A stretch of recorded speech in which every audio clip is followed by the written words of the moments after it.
Welcome to this quick exercise tutorial.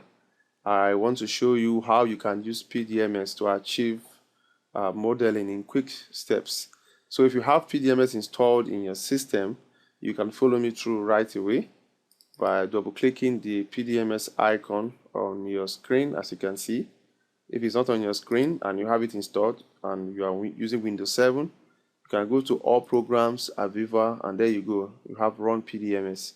So when you double click the icon on your screen, you have the PDMS login form, which asks you to put the project name, user, password, multiple database, and the module you want to work with. So all right, so we can you can type in sample as our project, which is the project SAM, the username pipe. You can type it here manually, or you can see mine is there by default. So I'll copy it and paste it as the password. The multiple database, MDB, let it also be pipe. Then the module, let it be design. Leave the restore and the read only checkbox on click. Click OK, and the design application will start up. There you go. So if you have PDMS installed for the very first time, by default, this is only what you get.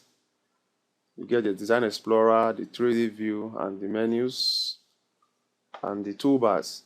So I want to quickly show you the equipment that I will modeling. This is equipment for, yeah, you can see. This equipment is made up of primitives and the nozzles. So this is the equipment that we are going to be modeling, All right, let me remove it off the screen because we're going to be creating our own equipment. So to begin with, make sure you are in a design module and the equipment application. All right, and before we start, make sure you are in the world level, design world level, as you can see here. So we want to start right away by creating the areas where we will store our data. All right, go to create. I want to create a site. I'll choose the default. I'm okay. On that site, I create a zone. Okay. Then the next step is to create the equipment. All right, just quickly click OK. So we have our site, our zone, and our equipment as equipment 1. You can rename it if you want to, but in subsequent exercises I've explained all of that. This is just a quick exercise. So right away, I want to start by creating primitives. So I go to create menu, primitives, cylinder.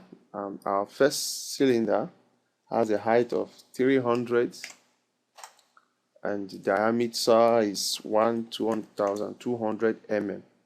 All right, click create. There you have it. That is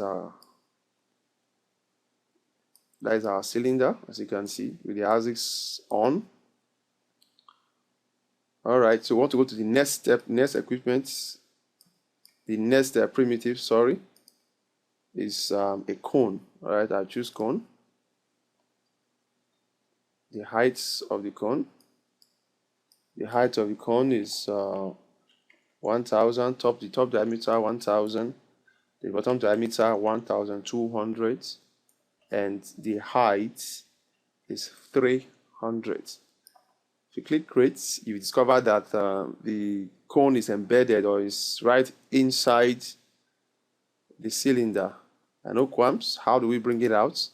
Well, let's first of all change the datum to position 2. Then we change the position to up by 150. That is it. So we've been able to raise it up by 150. All right, let's continue.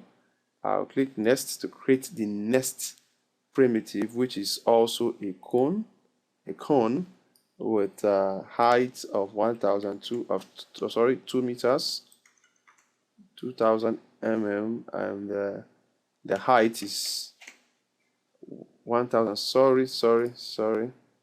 What we're supposed to create next is a cylinder.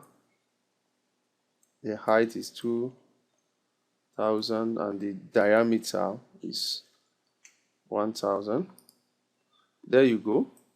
You can see we have our cylinder, which is the next piece of primitive, but we have to position it. So click on P points, change the datum position to P point 2, and let's take it the position. Let's position it up, not by 1000, but by 450. Wow, there it goes. There it goes. All right, so we move to the next primitive, which is a cone.